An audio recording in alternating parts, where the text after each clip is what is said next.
Community সেন্টারের প্রধান সুবিধা হলো সুন্দর মনোরম পরিবেশে একসাথে অনেক মানুষের আপ্যায়ন করতে পারা। এমনিতে মির্জাদের আত্মীয়ের পাল্লা ভারী, সেই সুবিধার্থে বিয়ের আয়োজন কমিউনিটি সেন্টারই করা হয়েছে। উন্নত মানের গ্রামের লিস্টে অন্যতম কৃষ্ণপুর গ্রাম, যেখানকার জনজীবন ব্যবস্থা উন্নত মানের, আধুনিকত্বের সব ব্যবস্থা রয়েছে উত্তর গ্রামে। কৃষ্ণপুর গ্রামে কমিউনিটি সেন্টারগুলো মধ্যে বিখ্যাত কমিউনিটি সেন্টার হলো মির্জা প্যালেস। এটা মির্জাদের নিকট কমিউনিটি সেন্টার, যেখানে রয়েছে জেনারেটর সুবিধা সহ শীতাতপ নিয়ন্ত্রণের ব্যবস্থা। এটি 2 তলা বিশিষ্ট একটি কমিউনিটি সেন্টার। সর্বপ্রথম ঢুকতে একটি বড় হলরুম দেখা যায়। কমিউনিটি সেন্টারের বাহ্যিক দৃশ্য ইউনিক ডিজাইনে সাজানো হয়েছে। 4 কোণা থাই গ্লাস দিয়ে তৈরি মেইন গেটে থেকে শুরু করে পুরো কমিউনিটি সেন্টারের ডেকোরেট বেশ আকর্ষণীয় ভাবে করা হয়েছে। সাদা গোল্ডের আদলের রঙে তৈরি এই মির্জা প্যালেসের চারিদিকে স্পষ্ট আধুনিকতার ছাপ। গেটের সামনে সারিবদ্ধভাবে 13টি গাড়ি এসে ফিরল। সামনের 5টি আর পেছনের 5টি, মধ্যখানের গাড়িটা নানা ফুলের বাহারে সজ্জিত। দেখি বোঝা যাচ্ছে উত্তর গাড়িটার বর্মশায় অবস্থানরত। গাড়িগুলো থামার পর ক্রমে ক্রমে গাড়ি থেকে নেমে এলো এক রাজকীয় পরিবারের সদস্যরা। তাদের ড্রেস আপ দেখে বোঝা যাচ্ছে তারা উচ্চ জাতের অনুসারী।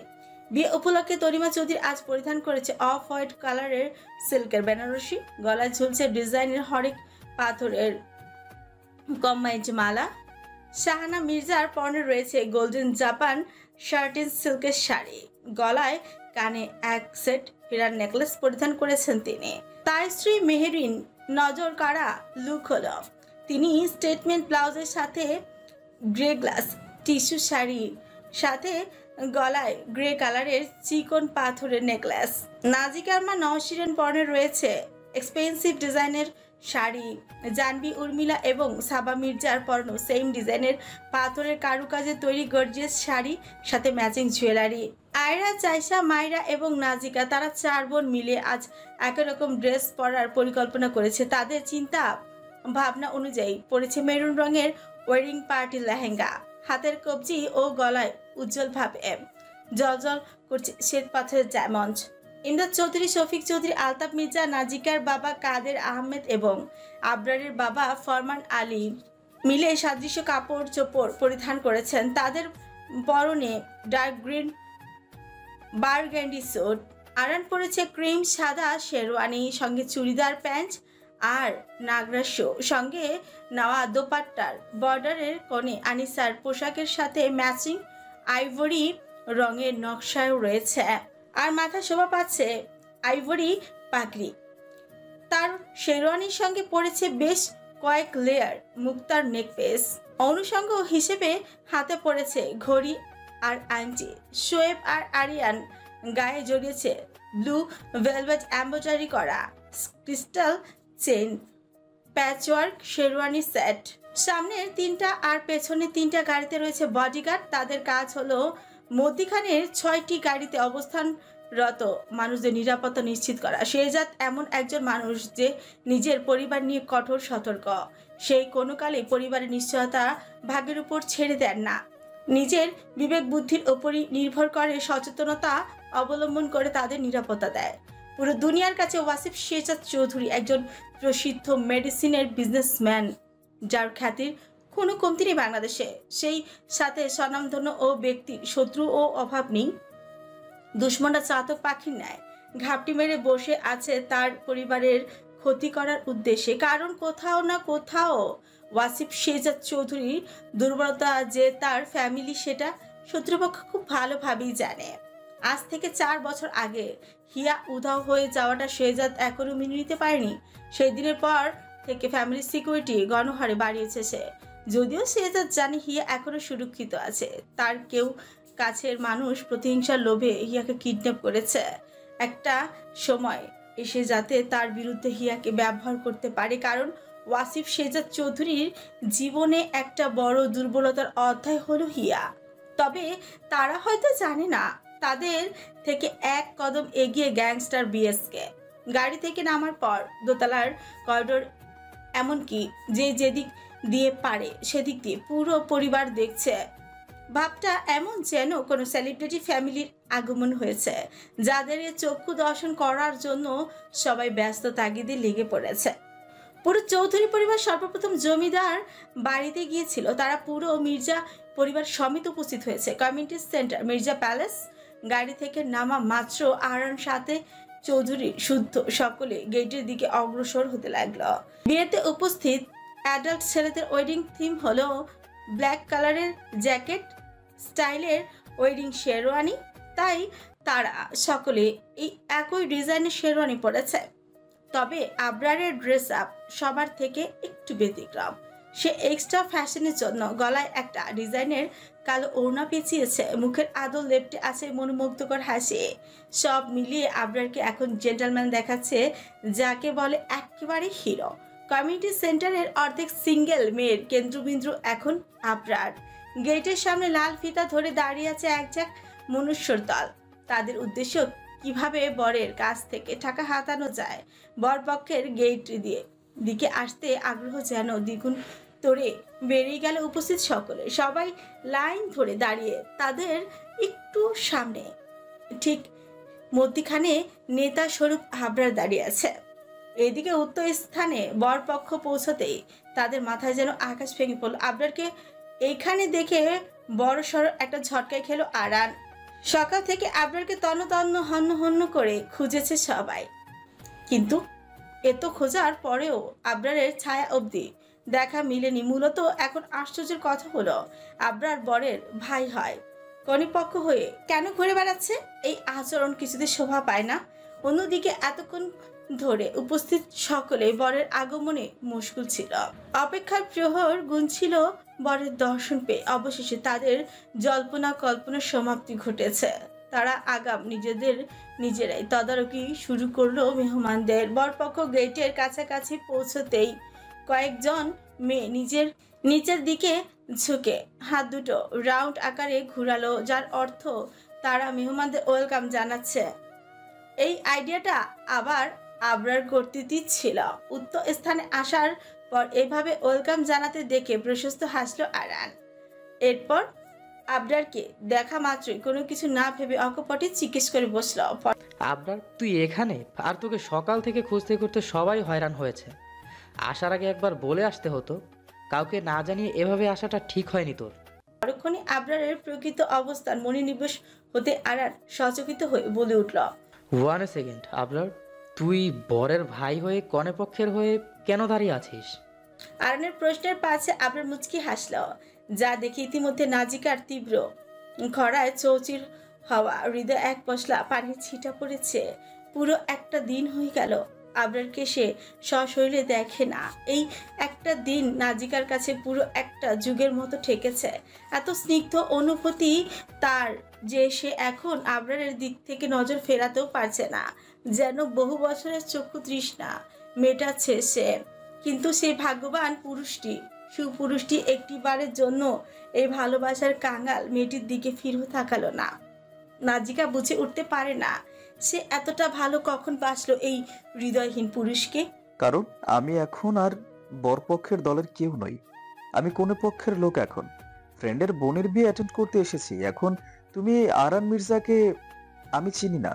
আবরারের কাট স্বীকারোক্তি শুনে আরান কিছু বলতে যাবে, তার আগেই চোখে পড়লো নাহিদের পেছনে গুটিসুটি মেরে দাঁড়িয়ে থাকা পুষ্পিতার দিকে। মেয়েটির পরনে রয়েছে বেবি পিঙ্ক কালারের গর্জিয়াস গাউন। গুলোমুলো পুষ্পিতা তার ভাই নাহিদের পেছন থেকে উকিঝুঁকি মেরে একটি বার দেখতে চাইলো আরানকে। আরান আগে থেকে তাকিয়ে থাকায় অমনি আরানের সাথে চোখাচোখি হলো তার। সাথে সাথে পুষ্পিতা চোখ নামিয়ে নিল। আরে ছোট বাচ্চা যে, কেমন আছো তুমি? আর তোমার বড় আপুরা কোথায়? হঠাৎ আরানের কণ্ঠস্বর শুনে চমকে উঠল পুষ্পিতা। পরপর ছোট বাচ্চা শব্দটা কানে বাজতে মুখটা একটুখানি হয়ে গেল তার। মনে মনে এসে ভাবলো, সে ছোট বাচ্চা কেন হতে যাবে? ক্লাস 10-এ পড়োয়া মেয়ে কি করে ছোট বাচ্চা হতে পারে? যার যথেষ্ট বয়স হয়েছে দিন দুনিয়ার সাথে পরিচিত হওয়ার। আর মনে এসব ভেবে নিজেকে বাহাবা দিয়েছে পুষ্পিতা। জোরপূর্বক হাসার চেষ্টা করে বলল, আলহামদুলিল্লাহ ভালো আছি ভাইয়া। বড় আপু তো এখনো পার্লারে। মিষ্টি আদরে কণ্ঠস্বর শুনে কি যেন মনে করে সে ফ্রি কুচকে তাকালো পুষ্পিতার পানে। একটিবার তার সূক্ষ্ম দৃষ্টি দিয়ে মেয়েটার আগাগোড়া পরখ করে ফের দৃষ্টি ফিরিয়ে নিল। নাহিদ একবার ঘাড় ঘুরিয়ে পুষ্পিতার দিকে তাকালো এক পল, তাকিয়ে আরনের পেছনে থাকা শোয়েব আর আরনের দিকে তাকালো। এত বছর পর চৌধুরীদের দেখে বড় অস্বস্তি বোধ হচ্ছে নাহিদ, তবুও সে মুখের আদল স্বাভাবিক ভঙ্গিমা বজায় রাখার চেষ্টা করছে। চৌধুরীরা যে বিয়েতে আসবে সেটা নাহিদের ধারণার বাইরে ছিল। কি জানি যখন পুরো শিকদার পরিবার উপস্থিত হবে উক্ত স্থানে, তখন কাল বৈশাখী ঝড় কোন দিক দিয়ে ধেয়ে আসে। নাহিদ নিঃশব্দে চোখ ফিরিয়ে নিল তাদের থেকে আরানের দিকে, তাকে একটা সরল হাসি দিয়ে বলে, জিজু আলাপ সাক্ষাৎ পরে হবে, আগে ফিতা কাটার ব্যবস্থা করুন। নাহিদের কথা কর্ণ করে পৌঁছাতে আরায়া তড়াক করে চাইলো নাহিদের দিকে। নাহিদের কথাকে সম্পূর্ণ অগ্রাহ্য করে আরায়া ঠাট্টার ছলে বলল, ফিতা কাটার জন্য কেচি দরকার, আর কেচি আপনার হাতে নাহি, কেচিটা ভাইয়ের হাতে দিয়ে ব্যবস্থাটা না হয় আপনিই করুন। আরায়া যে তার কথাকে পাত্তা দিচ্ছে সেটা সম্পূর্ণ পরিষ্কার নাহিদের কাছে। আরায়ার কথার পাছে নাহিদ বাঁকা হাসলো। এরপর আরায়ার সুরের সাথে তালে তাল মিলে সেও বলে, কাশিটা ভাইয়ের হাত অবধি পৌঁছানোর জন্য তো কিছু দেওয়া লাগবে, তাই না বেন সাহেবা? আমার হিসাব আমার লেনা দেনার, কিছু পেতে গেলে কিছু দিতে হয়। আশা করি বুঝতে পেরেছেন আমার কথা মর্মার্থ। এদের এত কথার মূলে যে আছে সে নিশ্চুপ। তার কোনো প্রতিক্রিয়া কারোরই দৃষ্টিগোচর হলো না। সকলে উদ্গ্রীব দৃষ্টিতে জানতে চাইল আরনের পানে। এদের তৈরি করা বাঘ বিতণ্ডায় না জড়িয়ে আরন সোজা সাপটাই পড়ল। কত টাকা লাগবে শালাবাবু? নাহিদ কোনো কিছু বলার আগেই আবরার বোম ফাটানোর মতন টাকার পরিমাণটা বলি উঠল। Only 2 lakhs। টাকার পরিমাণ শুনে আরানের অক্ষি কোটর হতে অক্ষি বের হওয়ার উপক্রম হয়েছে।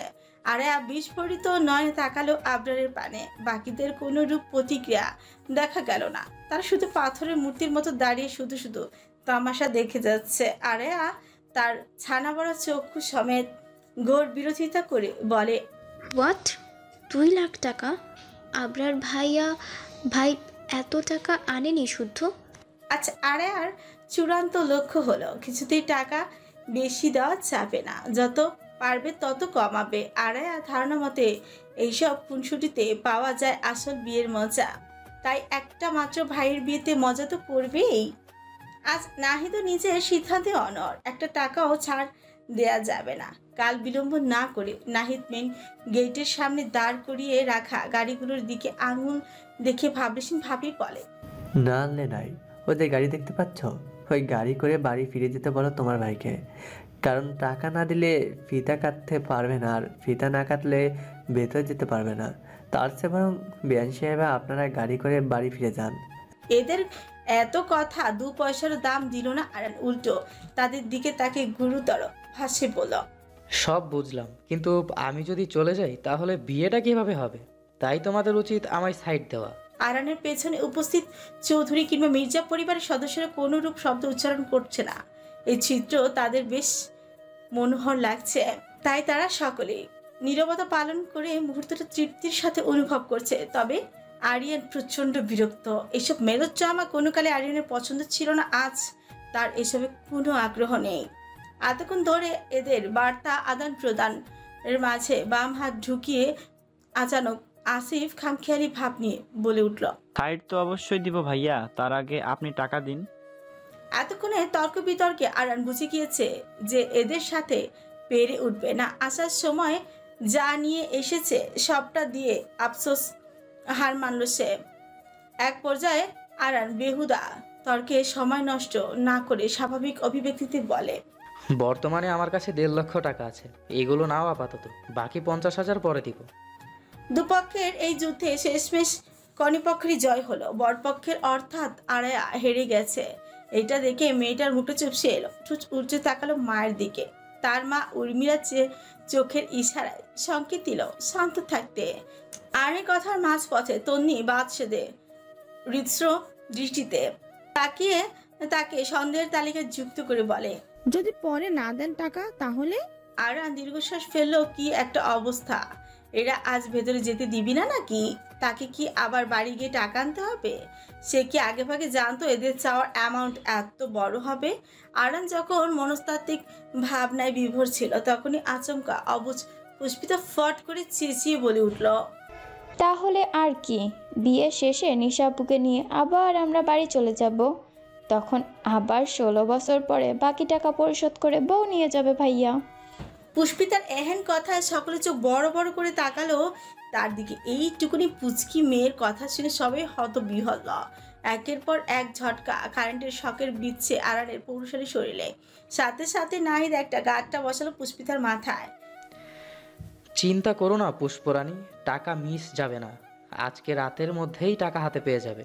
কথাটা বলে আরান ঘাড় ঘুরিয়ে শোয়েবের দিকে ইশারা করলো। শোয়েব ইশারা বুঝতে পেরে 1.5 লক্ষ টাকা নাহিদের হাতে ধরিয়ে দিল। হাতে টাকা পাওয়া মাত্র নাহিদ ব্যস্ত তাগিদে কেচি দিল আরানের নিকটে। নিজ নৈকট্য কাছি পেয়ে আরান প্রশান্তির হাসি হেসে কাছি নিয়ে ফিতাটি কাটলো। ফিতা কাটার পর মুহূর্তে টান টান উত্তেজনার সাথে সবাই চিৎকার করে উঠলো। কেউ কেউ ফুল ছিটাতে লাগলো, আবার কেউ স্নো স্প্রে মারতে লাগলো। সব শেষে সবাই নিয়ম পালন করে সকলে মেন গেট পেরিয়ে ভেতরে যাওয়ার উদ্দেশ্যে পা বাড়ালো। শোয়েবের পরনে ব্ল্যাক মেটাল ফর্মের সানগ্লাস ছিল, যার দরুন তার দৃষ্টি কোথায় সেটা অনুমান করা সাধ্য কারোরই ছিল না। যাওয়ার সময় নাহিদের পাশ কাটিয়ে চলে যেতে নিলে শোয়েব জড়সড় হয়ে দাঁড়িয়ে থাকা এক টুকটি মেয়েটাকে ফের একবার পর্যবেক্ষণ করে নিল। হরেক রকমের ভিন্ন রং বেরঙ্গের আলোয় ফকফকে ছকছকে চারিপাশ। বিয়ের আমেজ গমগমে হয়ে উঠেছে পরিবেশ। আত্মীয় স্বজনদের কলরবে মুখরিত হরেক রকমের ভিন্ন রং বেরঙ্গের আলোয় ফকফকে ঝকঝকে চারিপাশ। বিয়ের আমেজে গমগমে হয়ে উঠেছে পরিবেশ। আত্মীয় স্বজনদের কলরবে মুখরিত মির্জা প্যালেস। বরপক্ষ চলে যাওয়ার পর গেটের প্রাঙ্গণটা ফাঁকা হয়ে এসেছে। আবরার ঠিক বাদিকটায় গিয়ে দাঁড়ালো। এদিকে তেমন হই হুল্লো নেই, নিরিবিলি পরিবেশ। আরামসে এক পকেটে হাত গুজে দাঁড়িয়ে আছে আবরার। ঠিক তখনই পেছন কারো অস্তিত্ব ঠাউর হতে আবরার না ঘুরে মুখের আদলে সিরিয়াস ভঙ্গিমায় নে শুধল, নাহিদ, এতক্ষণ হয়ে গেল অথচ আরোরাদের কোনো খবর নেই। একবার ফোন করে দেখতো ওরা কত দূর।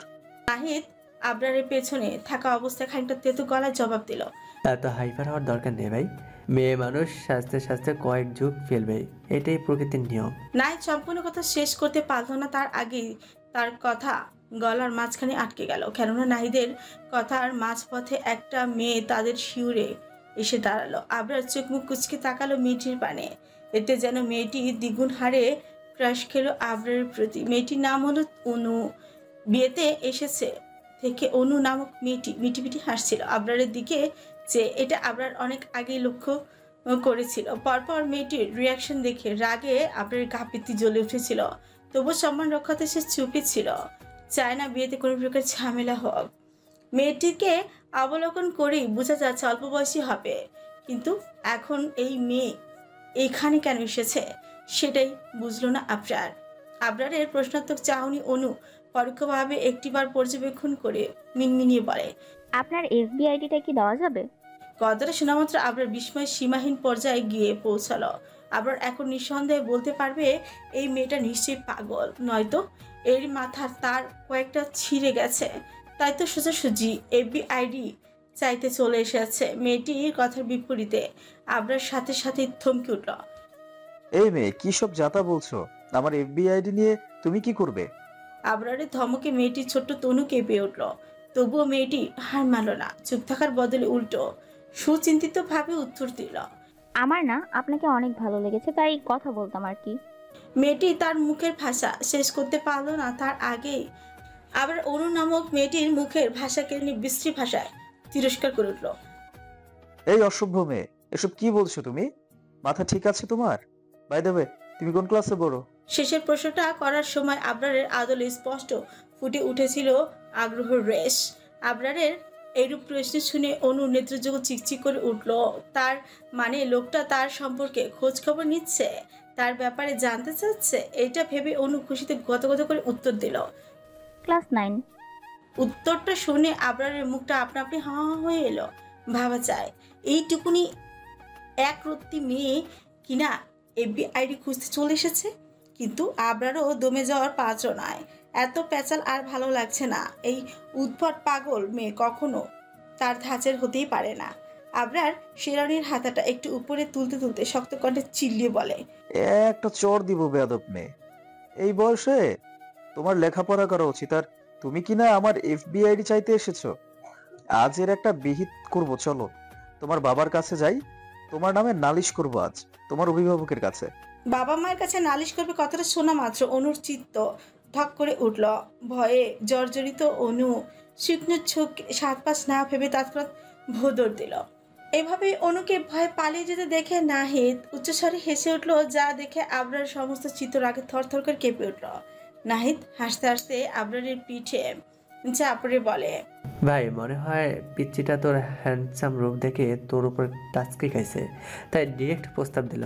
নাহিদের কথা চুপচাপ শুনে গেল আবরার। কোন রকম প্রতিক্রিয়া দেখালো না। আবরার অনেক হতাশ তার জীবন নিয়ে। সেখানে অদ্ভুত ঝামেলা তো অন্তই নেই। আবরার চোখ বুজে কল্পনা একটিবার অরুর প্রতিবিম্ব মনে করে জোরে লম্বা শ্বাস টেনে প্রিয়কারের স্বরে আওড়ালো, যার দেখা দরকার সে ফিরেও তাকায় না। অন্য কারো মনোযোগ আমার কাছে মূল্যহীন, তুচ্ছ। ভালোবাসার অতলে যাকে মুড়িয়ে রাখতে চাই সে কেন ধরা দেয় না আমায়? দূর থেকে এই দৃশ্য দেখে অগ্নিস্ফুলিঙ্গের মতো নাজিকার রাগও আকাশ ছুঁই।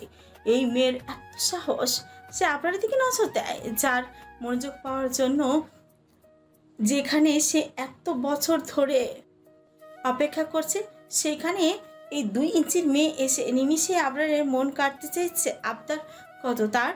এই মেয়ের একটা ব্যবস্থা করতে পারে নাজিকার হৃদয়টা শান্ত হতো। নাজিকা একটিবার জ্বলন্ত চোখে অনুকে নিখুঁতভাবে পর্যবেক্ষণ করে নিল। একটি বদ্ধ কামরায় একটি মেয়েকে অচেতন অবস্থায় চেয়ারের সাথে হাত পা বেঁধে রাখা হয়েছে। হুশ জ্ঞান থাকায় মেয়েটির মাথা নিচের দিকে ঝুঁকে পড়েছে। পরিপাটিভাবে বেনি করা চুলগুলো এখন পাখির বাসার মতো হয়ে আছে। কিছুক্ষণ পর মেয়েটি পিটপিট করা চোখগুলো চতুর্পাশে ঝাপসা দৃষ্টি তাক করে বুঝতে চাইল তার প্রকৃত অবস্থান। ধীরে ধীরে নিস্তেজ হয়ে যাওয়া আঁখি জোড়া মেলে চারিধারে তাকাতেই মেয়েটির নজর কালো। সামনে ফোন কানে নিয়ে কথা বলতে থাকা একটি ছেলে। নিজের সামনে কোনো অপরিচিত প্রতিবিম্ব দাঁড়িয়ে থাকতে দেখে প্রিয় কুচকে এলো জিনিয়ার। ছেলেটাকে ভালো মতো দেখে চেনার চেষ্টা করলো জিনিয়া, কিন্তু এতে সে ব্যর্থ হলো। ছেলেটাকে জিনিয়া আজকের আগে আর দেখেছে বলে মনে হয় না। এত কিছুর মাঝে আশ্চর্যের কথা হলো, এই ছেলে কেন তাকে এখানে কিডন্যাপ করে নিয়ে আসলো? শত চেষ্টা করে জিনিয়া এই প্রশ্নের উত্তর নাগাল পেল না। এখন জিনিয়ার ভাবনা জুড়ে এমন কিছু আসলো যার ফলস্বরূপ মেয়েটির সর্বাঙ্গ থর থর করে কেঁপে উঠল। সর্বনাশ! এই ছেলেকে অরিত্রিকা রহমান আর তার ছেলে নিশান রহমান পাঠানি তো তাকে মেরে ফেলার জন্য।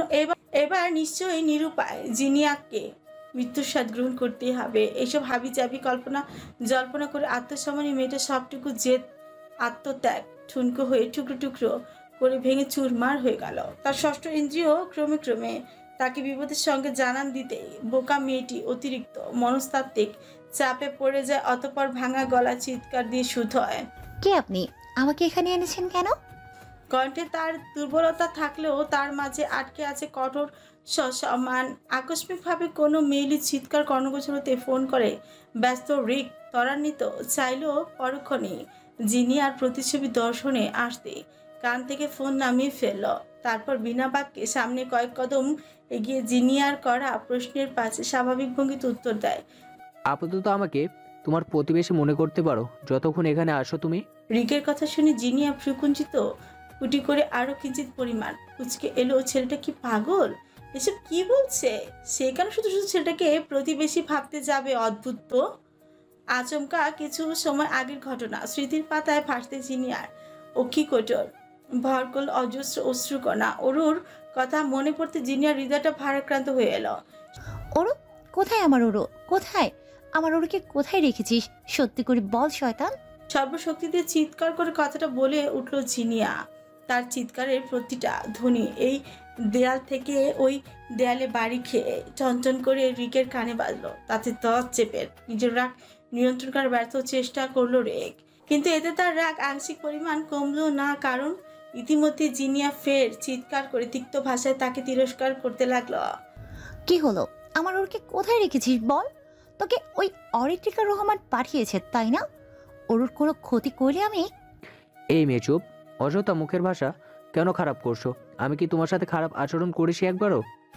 প্রবল দমকের সাথে কথাটা বলে উঠে রিকের দমকে জিনিয়া নিমিষে চুপসে গেল। গুনগুন করে কাঁদতে শুরু হলো সমুদ্রে সৃষ্ট জলোচ্ছ্বাসের মতো করে। তালে তাল মিলিয়ে জিনিয়ার কান্নার বেগ বাড়ছে। একটা সময় এসে জিনিয়া কাঁদতে কাঁদতে অসহায়ের মতো করে বলল, আমার ওরও কোথায়? দয়া করে ওর কোনো ক্ষতি করবেন না প্লিজ। ও ছাড়া এই দুনিয়ায় আমার কেউ নেই। ওর কিছু হয়ে গেলে আমি মরে যাব। প্লিজ আমার ওরকে ছেড়ে দিন, আমি আপনার পায়ে পড়ছি। রিক বুঝতে পারছে না একটা বন্ধুত্ব এতটা অটুট কিভাবে হতে পারে। ছল দৃষ্টিতে চাইলো রিকের দিকে জিনিয়া। রিক তখনও নিরুদ্বেগ, তার কোনো ভাবান্তর দেখা গেল না, কোনো প্রতিক্রিয়া নেই তার মাঝে। যা আছে তা হলো শুধুই কৌতূহল। এহেন অবস্থায় আর মনোপূর্ণ হলো জিনিয়ার। অন্তর মাথা নিচু করে শান্তহীনভাবে নীরবে কাঁদতে লাগলো মেয়েটি। ধৈর্যের বাঁধ যেন ভেঙে এলো রিকের। একটা মানুষ এত চোখে জল কিভাবে ফেলতে পারে কে জানে। এই মেয়েকে না থামালে যেন এখানটা এসে নির্ঘাত বন্যায় তলিয়ে দিবে। রিক সহস্থানে দাঁড়িয়ে চিবিয়ে বলে, চোখ এই মেয়ে প্যাচ প্যাচ করে কাঁদা বন্ধ করো। অদ্ভুত, তোমাকে কি এখানে কেউ কিছু করেছে যে তুমি কাঁদছো? তোমার বান্ধবী সুস্থ আছে, এবার কান্না থামাও। চোখের পলকে জিনিয়ার কান্না থেমে গেল। চোখ দুটি চিকচিক করে উঠল। খুশিতে আত্মহারা হয়ে জিনিয়া বলে, সত্যি ওর ঠিক আছে? আমায় নিয়ে চলুন ওর কাছে, আমি একটিবারের জন্য ওকে দেখব। এই কথা শুনে রিক যেন আকাশ থেকে পড়ল। এই নাছর বান্দা মেয়ে তো নিজের সুবিধার্থে গিরগিটির থেকেও জলদি রং পাল্টাতে পারে। তবে রিক ওভাররিয়েক্ট না করলো না। তৎক্ষণাৎ একখানা কঠিন প্রস্তাব দিল জিনিয়ার নিকটে। নিয়ে যাব, তবে এক সত্ত্বে, যদি তুমি তোমার ওই কান্না থামিয়ে ভালো মেয়ের মতো থাকো তো।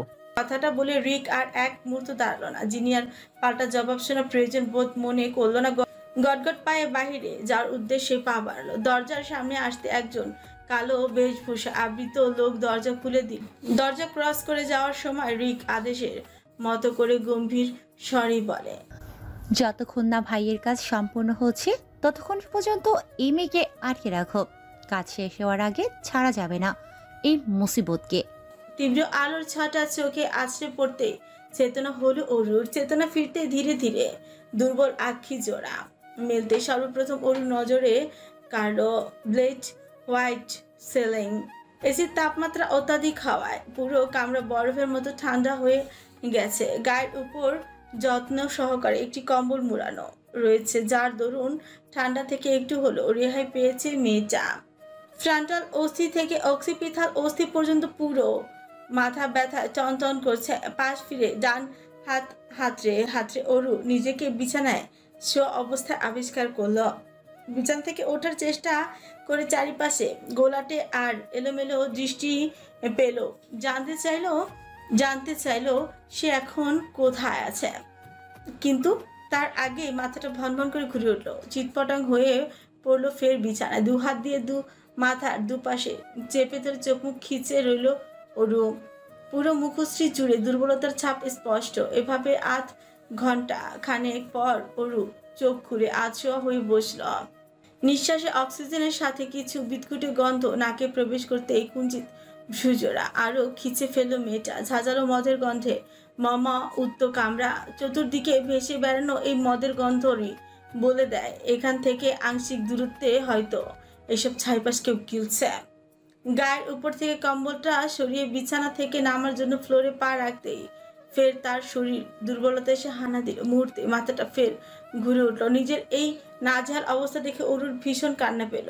হয়তো ইঞ্জেকশন পুশ করার কারণে তার এই অবস্থা হয়েছে। সহসা এই কথাটা স্মৃতির পাতায় ভাসতে চোখ শক্ত হয়ে এলো অরুর। ভীষণ আশ্চর্যিত হয়ে দেখলো কামরার চার দেয়ালে ইটের বদলে গ্লাস লাগানো রয়েছে। বেশ সুবিন্যস্ত ও পরিপাটিভাবে সাজানো রুমটি পদে পদে জিনিসপত্রগুলোকে চাকচিকে দেখাচ্ছে। মনে হচ্ছে সবকিছু যেন নতুনত্ব দিয়ে তৈরি, কিন্তু এমনটা মোটেও নয়। হয়তো যত্নের ফলস্বরূপ জিনিসগুলোকে নতুন দেখাচ্ছে। ওরু পুরো একবার রুম চক্কর দিল, রুমের অভ্যন্তরে কারো অস্তিত্ব খুঁজে পেল না। তারপর রুম থেকে বের হওয়ার উদ্দেশ্যে গ্লাসের দরজাটা ছেলে খুলতেই ওরুর চক্ষু চড়ক গাছে যেন এক্ষুনি ওকে কোটর হতে লাফিয়ে বেরিয়ে আসবে চক্ষু খানা। চারপাশে গ্লাস দিয়ে মুড়ানো থাকায় ভেতর থেকে বাইরের দৃশ্যপট নিঃসন্দেহে স্পষ্ট। গত 3 ঘন্টা খানেক ধরে কাউচের হেডবোর্ডে উল্টোভাবে মাথা রেখে চোখ বুজে গা এলিয়ে দিয়েছে শেহজাদ। পায়ের ওপর পা তুলে বসে শেহজাদ যেন সে কোনো জটিল ভাবনায় ধ্যানমগ্নে। তার পরনে ব্ল্যাক শার্ট, যার উপরে 3টে বোতাম খোলা অংশ দিয়ে উকি দিচ্ছে তার ফর্সা বুকে পরিপূর্ণ লোমের বাহার। সিল্কি চুলগুলো অগোছালো ভাবে ললাটের কিনারা ছুঁয়েছে। বাম হাতের রোলেক্সের ওয়াচটা ঢিল হয়ে কবজির নিচে ঝুলে আছে। ডান হাতের তর্জনী আঙুল পর্যায়বৃত্ত গতির ন্যায় ঘন ঘন নাড়িয়ে ডিভানের চাদরে ঠক ঠক করছে, যেন সে কোনো মনস্তাত্ত্বিক ভাবনায় বিপদ। পাশে এলোমেলো অবস্থায় পরনে ব্লেজারটা পরে আছে, তবে এতে তার বিন্দুমাত্র হুঁশ জ্ঞান নেই। সে তো অভিভূত দীর্ঘ কোনো চিন্তা ভাবনায়। টি টেবিলের উপর রয়েছে রেড ওয়াইনের বোতল, বার্গান্ডি ওয়াইন গ্লাস, যা ছড়িয়ে ছিটিয়ে রাখা আছে। দেখেই বোঝা যাচ্ছে বান্দা এসব পান করেছিল এতক্ষণ ধরে। শেহজাদের এহেন প্রতিবিম্ব দৃষ্টিগোচর হতে বিস্ময় চূড়ান্ত পর্যায়ে গিয়ে ঠেকল ওরু। শেহজাদকে এইখানে এইভাবে দেখে ওরু প্রচণ্ড আশ্চর্যের সাথে বাকরুদ্ধ বটে। বিরক্তির চরম সীমায় গিয়ে কিছুক্ষণ কল্পনা জল্পনা করলো ওরু। এই লোক এমন ছন্নছাড়ার মতো পড়ে আছে কেন? এমন ভান ধরে আছে যেন এই দুনিয়ায় কেউ নেই, চত্ব সব। হঠাৎ করে ওরু মন মস্তিষ্ক বেঁধে গেল এক অদৃশ্য লড়াই। ওরু তার নিজ স্থানে দাঁড়িয়ে আকাশ পাতাল ভাবতে লাগলো। তার আবেগী মন এখন সাবলীল ভঙ্গিতে বলছে, হয়তো কষ্টে আছে ওরু, তোর প্রেম ভিলেন, কিন্তু সে সেটা প্রকাশ করতে পারছে না। তোর উচিত তাকে সময় দেওয়া, যা তার কাছে তাকে বোঝা। এভাবে রঙহীন ভাবে বেঁচে থাকা যায় না। তৎক্ষণাৎ উক্তিটি তার মস্তিষ্ক বিরোধিতা করে মনকে বিদ্রুপে সুরে বলল, ওরু, এই মনের কথা শুনিসই না, সামনে তোর ঘোর বিপদ। তুই যেভাবে পারিস এখান থেকে পালিয়ে যা। এই ভিলেন ওয়াসিফ শেহজাদ চৌধুরী তোকে আদর আহ্লাদ করার জন্য এখানে ধরে নিয়ে আসেনি। নিশ্চয়ই তার মতলব খারাপ, তাই তোকে নিয়ে এখানে এসেছে। এই ওরু, এই মস্তিষ্কের কথা শুনিস না। এই মস্তিষ্কের কাজ শুধু বাস্তবতাকে টেনে এনে তোর অনুভূতিগুলোকে মেরে ফেলার চেষ্টা করা। মনের এহেন কথার পিঠে মস্তিষ্কের ধমকে সুরে বলে উঠল, চুপ কর তুই আবেগী মন। আবেগ দিয়ে কখনো বেঁচে থাকা যায় না, দুনিয়া জয় করা যায় না। আমাদের না চাইতেও কখনো কখনো নিজেদের ভালোর জন্য বাস্তবতা মেনে নিতে হয়। ওরু, মনে হয় ওই ভিলেনটা ঘুমাচ্ছে, এই সুযোগে কাজে লাগা। তুই পালিয়ে যা। তুই কি ভুলে গেলি এই ভিলেনটা একটু আগে তোর সাথে কি বাজে ব্যবহারটা করেছে? মস্তিষ্কের ভাষ্য বোধগম্য হতে ওরুর ছোচে হাঁচ রাখলো। একটু আগের কথা মনে করতেই পুরো শরীর বেয়ে বয়ে গেল এক অদ্ভুত শিহরণ। পরক্ষণেই ক্ষোভে মাথায় দাউ দাউ করে আগুন জ্বলে উঠল। রাগ লাগছে এখন ভীষণ তার। কেন শেহজাদ এরকম একটা নিকৃষ্ট কাজ করলো? তার কি বিবেক বুদ্ধি লোপ পেয়েছে নাকি যে এরকম একটা জঘন্য কাজ করেছে? পরে আবার মনে মনে ভাবলো, আমি তো তোকে ভালোবাসি, তাহলে আমার তো সমস্যা হওয়ার কথা না। ওরু গলে যাচ্ছে মনের উস্কানিতে। এটা তো দেখে তৎক্ষণাৎ মস্তিষ্ক বলে, ওরু, তুই এমন আবেগী মনের কথা শুনিস? এই আবেগ তোর জীবনে কাল হয়ে দাঁড়াবে, তোর জীবনে ধ্বংসের পথে ছেড়ে দিবে। তুই ঘুরে দাঁড়া, ওই ভিলেন ওয়াসিফকে ভুলে যা আর এখান থেকে পালিয়ে যা।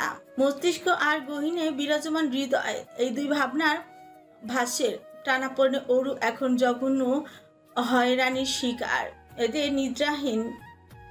এদের নিয়ন্ত্রণহীন ভাবনার মাঝে দিশেহারা হয়ে উঠল ওরু। শেষ মস্তিষ্কে জয় হলো, হেরে গেল ও আবেগী মন। ওরু নিজের ঢের বুকে বিড়বিড়ালো, আসলে আমি একটা বোকা, মাথায় একটু বুদ্ধি নেই আমার। এতক্ষণে এখানে দাঁড়িয়ে না থেকে চুপি চুপি চলে যাওয়া উচিত ছিল। ভাবনা অনুযায়ী আস্তে ধীরে শব্দহীন ভাবে ওরু রুম ত্যাগ করে বের হয়ে এলো। এখান থেকে বের হতে গেলে শেহজাদের পাশ কাটিয়ে যেতে হবে, কারণ বের হওয়ার দরজা পূর্ব দিকে, আর শেহজাদ পূর্ব দিকে অবস্থান করে বসে আছে। অরুর এক পলক শেহজাদের দিকে আপাতমস্তক পরক করে নিল। শেহজাদের কোনো নড়চড় নেই, তার মানে বান্দা নিশ্চিত ঘুমের রাজ্যে পাড়ি জমিয়েছে। অরু আর শেহজাদের তেমন একটা দূরত্ব ছিল না, তবুও অরু দূরত্ব ঘুচিয়ে একটু কাছে এসে 5 আঙ্গুল দ্বারা 2 হাতে শেহজাদের মুখের সামনে 2-3 বার নাড়ালো। এতেও শেহজাদের কোনো নড়চড় দেখা গেল না। এবার অরু পুরোপুরি নিশ্চিত শেহজাদ ঘুমাচ্ছে, তাই সে ফ্রি উঁচিয়ে ভাব নিয়ে পড়ল। সাহস কত আর আমায় আটকে রাখে, কলিজা কত বড় তার, আমায় আঘাত দেওয়ার চেষ্টা করে। আজ আবার প্রমাণিত তুমি আমায় এখনো চিনতেই পারোনি ওয়াসিফ শেহজাদ চৌধুরী। প্রাণের ভয় নেই নাকি? বুক কাঁপলো না আমাকে কিডন্যাপ করার আগে? একবার ভাবলে না যে এরপর কি হতে পারে? অরু যখন ভাষণগুলো দিয়ে গলাবাজি করছিল তখন শেহজাদের একটু নড়াচড়া দেখা গেল, যা দেখে অরু এক লাফে পিছিয়ে গিয়ে বুকে থুতু ছিটালো। একটুর জন্য যেন তার আত্মাটা বের হয়ে আসেনি। সরু দৃষ্টিতে অরু ফের একবার শেহজাদকে অবলম্বন করে নিল। শেহজাদকে নিরুত্তর দেখে অরু বুকে হাত রেখে জোরে জোরে শ্বাস নিতে নিল। সত্যি অনেকটা ভয় পেয়েছে সে। যদি ভিলেন জেগে যায় তাহলে তো তার কি হাল হতো কে জানে। আর বাকি রইল অরুর বলা কথাগুলো, সেগুলো শুনলে যে কি কাণ্ড বাঁধাতো সেটা আপাতত অরুর মাথায় আসছে না। এবার অরু ফ্লোরে হাঁটু গেড়ে বসে দেখতে লাগলো তার কল্প ভিলেনকে। অরু মায়াভরা চাহনিতে তাকালো ওই ঘুমন্ত মুখশ্রীতে। পলকহীন ভাবে আদলের দিকে অনিমেষ চেয়ে আছে, কি নিষ্পাপ মায়াভরা চেহারা। এই চেহারার পেছনে যে হিংস্রতা লুকিয়ে আছে সেটা বোঝার উপায় নেই, কিন্তু এই নিষ্পাপ চেহারার অধিকারী লোকটাই দিন শেষে এতটা রাগী ব্যবহার করে। কিছুক্ষণ আগের ঘটনা মনে পড়তে সমুদ্রে ঢেউয়ের মতন করে বাড়তে লাগলো অরুর অভিমান ও অভিযোগের পাহাড়। অরু সেই ধূসর মনিতে দৃষ্টি স্থির করে মেকি হেসে বলতে আরম্ভ করলো, আমি তোমাকে এতটাই চাই ওয়াসিফ শেহজাদ চৌধুরী, যতটা পেলে আমার আর কোনো কিছু পাওয়ার ইচ্ছে থাকবে না। যতটা পেলে পুরো দুনিয়া আমার দিকে তাকিয়ে বলবে, ওই দেখো একটি তারা দিনের বেলায়ও জলজল করছে। আমার কল্পপুরুষ, আমার ভাবনা জুড়ে শুধুই তোমারই বসবাস। কথাটা বলার সময় অরুর চোখ বেয়ে গড়িয়ে পড়েছে 2 ফোঁটা নোনাজল। বহু কষ্টে দমিয়ে রাখা আবেগগুলো যেন আজ উজাড় করে ঝরে পড়ছে খোলা প্রাঙ্গণে। হাহাকার করা হৃদয়ে ব্যথাগুলো মুছে যাচ্ছে শূন্যের চিরতরে, কিন্তু দিন শেষে সেই ব্যথাগুলো আবারও ফিরে আসে নতুন সুরে। আজন্ম পালিত এই নিয়ম যাবে না কখনো অদৃশ্য শহরে। এক বুক ব্যথা নিয়ে অরু বড় করে শ্বাস দিয়ে উঠে দাঁড়ালো। অরু যখন উল্টো ঘুরে পাশ কাটিয়ে চলে যাচ্ছিল তখনই ঘটলো আরেক বিপত্তি। বেখেয়ালিতে অরুর পা কার্পেটের সাথে আটকে যায়, যার ফলস্বরূপ থাপ্পাস করে পড়লো ঠিক শেহজাদের পায়ের নিচে। অরুর মাথা গিয়ে ঠেকলো শেহজাদের জুতার উপর। সঙ্গে সঙ্গে অরু মাথা তুলে ফেলে চিৎপটাং হয়ে। সে অবস্থায় মাথায় হাত দ্বারা 2-3 বার ঘষল। সহসা পায়ের উপর চাপ অনুভব করতে শেহজাদ তড়িৎ গতিতে চোখ খুললো। তৎক্ষণাৎ ধ্যান ভাঙলো শেহজাদের। ধরার শব্দটার উৎপত্তি জানতে সহযোগিত হলো সে। একটু আগে চোখ জোরে লেগে এসেছিল, তাই তার সেই এতটা বেঘরে ছিল যে উত্তর স্থানে কি হচ্ছিল তার বিন্দুমাত্র ধারণা ছিল না তার। হন্তদন্ত হয়ে নিচের দিকে তাকিয়ে দেখলো লম্বা হয়ে অরু মাটিতে উল্টে পড়ে আছে। অরুকে এমন অবস্থায় দেখে শেহজাদের ললাটে মোটা ভাঁজ পড়ল। পরক্ষণই পায়ের উপর থেকে পা নামিয়ে পা দুটো ফাঁক করে বসলো সে। অরুর দিকে একটিবার তীক্ষ্ণ দৃষ্টি নিক্ষেপ করে খুঁচিয়ে খুঁচিয়ে পর্যবেক্ষণ করে শেহজাদ। অরুকে দেখে এখন মনে হচ্ছে সে আটঘাট বেঁধে পালাতেই যাচ্ছিল। অরু কর্মকাণ্ড এবং পরবর্তী পদক্ষেপ বোধগম্য হতে চোয়াল শক্ত হয়ে এলো শেহজাদের। এই এক প্রতি মেয়ের সাহস দেখে শেহজাদ ক্রমে আশ্চর্যিত হচ্ছে। হঠাৎ করে এমন ঘটনার সম্মুখীন হওয়ায় অরুর শরীরের পশম দাঁড়িয়ে গেল মুহূর্তেই।